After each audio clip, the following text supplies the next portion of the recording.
জীবনে কিছু আঘাত আছে যেগুলো চোখে দেখা যায় না, কিন্তু প্রতিদিন ভেতর থেকে কথা বলে। কারো একটা কথা, কারো একটা ব্যবহার, কারো বিশ্বাস ভাঙা প্রতিশ্রুতি, এই সব ছোট ছোট মুহূর্ত ধীরে ধীরে মানুষের ভেতরে একটা নীরব যুদ্ধ তৈরি করে। রাতে ঘুম ভেঙে যায়, হঠাৎ মনে পড়ে যায় সেই দৃশ্য। তখন মনে প্রশ্ন আসে, আমি কি ভুল করেছিলাম? আমি কি বেশি বিশ্বাস করেছিলাম, নাকি মানুষটাই এমন ছিল? এই প্রশ্নগুলোর ভিড়েই মানুষ ধীরে ধীরে নিজের শক্তি হারাতে শুরু করে। ঠিক এখানেই ভগবদ গীতা নীরবে বলে ওঠে, যন্ত্রণাই তোমার শত্রু নয়, কিন্তু যন্ত্রণাকে আঁকড়ে ধরা তোমার বন্ধন। নমস্কার প্রিয় শ্রোতা, আপনি শুনছেন শ্রীকৃষ্ণের অমৃত কথা। আজ আমরা কথা বলবো এমন এক বিষয় নিয়ে যেটা প্রায় প্রত্যেক মানুষের জীবনে এসেছে। যারা আমাদের ক্ষতি করেছে, তাদের নিয়ে আমাদের মন কেন শান্ত হয় না, আর এই অশান্ত মনকে গীতা কিভাবে মুক্তির পথ দেখায়। আঘাতের শুরু রাগে নয়, হতাশায়। মানুষ ভাবে আঘাত পেলে প্রথমে রাগ আসে, কিন্তু শ্রীকৃষ্ণ বলেন রাগ নয়, আগে আসে হতাশা। কারণ হতাশা জন্মায় প্রত্যাশা থেকে। যাকে তুমি বিশ্বাস করেছিলে,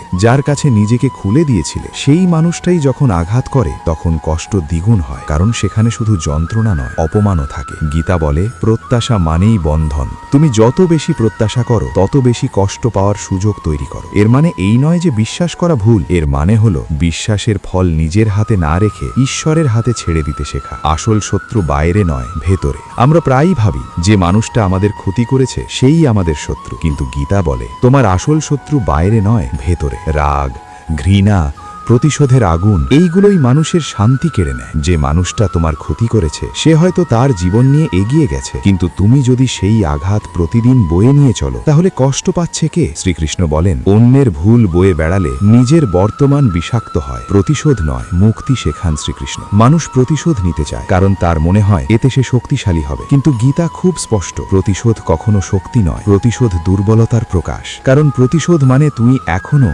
সেই মানুষটার নিয়ন্ত্রণে। সে তোমার চিন্তা নিয়ন্ত্রণ করছে, তোমার অনুভূতি নিয়ন্ত্রণ করছে। শ্রীকৃষ্ণ মানুষকে জিততে নয়, মুক্ত হতে শেখান। তিনি বলেন, ক্ষমা মানে অন্যায়কে সমর্থন করা নয়, ক্ষমা মানে নিজের মনকে মুক্ত করা। ক্ষমা মানে নীরব থাকা নয়, ক্ষমা মানে প্রতিশোধের আগুনে নিজেকে না পোড়ানো। তুমি সীমা টানতে পারো, দূরে সরে যেতে পারো, কিন্তু ঘৃণা বুকে জমিয়ে রাখার দরকার নেই। কারণ ঘৃণা সবচেয়ে আগে তোমাকেই শেষ করে। কর্মফল তোমার দায় নয়। শ্রীকৃষ্ণ বলেন, প্রত্যেক মানুষ তার কর্ম নিয়ে আসে এবং তার ফল নিজেকেই ভোগ করতে হয়। তুমি বিচারক নও, তুমি যোদ্ধাও নও, তুমি শুধু তোমার কর্মের অধিকারী। যারা তোমার ক্ষতি করেছে তারা তাদের ফল পাবে, তোমার প্রতিশোধে নয়, সময় ও সৃষ্টির নিয়মে। এই বিশ্বাসটাই মানুষের কাঁধ থেকে সবচেয়ে ভারী বোঝা নামিয়ে দেয়। সংবেদনশীল হওয়া দুর্বলতা নয়। অনেক সময় মানুষ নিজেকে প্রশ্ন করে, আমি কি দুর্বল? আমি কি ভুল মানুষদের বিশ্বাস করি? গীতা বলে, সংবেদনশীল হওয়া দুর্বলতা নয়, বরং সাহস। যারা কষ্ট পেয়েও ভালো থাকতে চায় তারাই আসলে ভেতরে ভেতরে শক্তিশালী। শ্রীকৃষ্ণ কখনো বলেননি পাথর হয়ে যেতে, তিনি বলেছেন সচেতন হতে। সব মানুষ তোমার জীবনে থাকার জন্য আসে না। কেউ আসে শিক্ষা দিতে, কেউ আসে ধৈর্য পরীক্ষা করতে, কেউ আসে অহংকার ভাঙতে। যারা তোমার ক্ষতি করেছে তারা হয়তো বন্ধু ছিল না, তারা ছিল শিক্ষক। কষ্ট মানেই শেষ নয়, প্রতিশোধ শান্তি দেয় না, ক্ষমা দেয় মুক্তি। যারা তোমার ক্ষতি করেছে তারা তোমার গল্পের একটা অধ্যায়, পুরো বই নয়।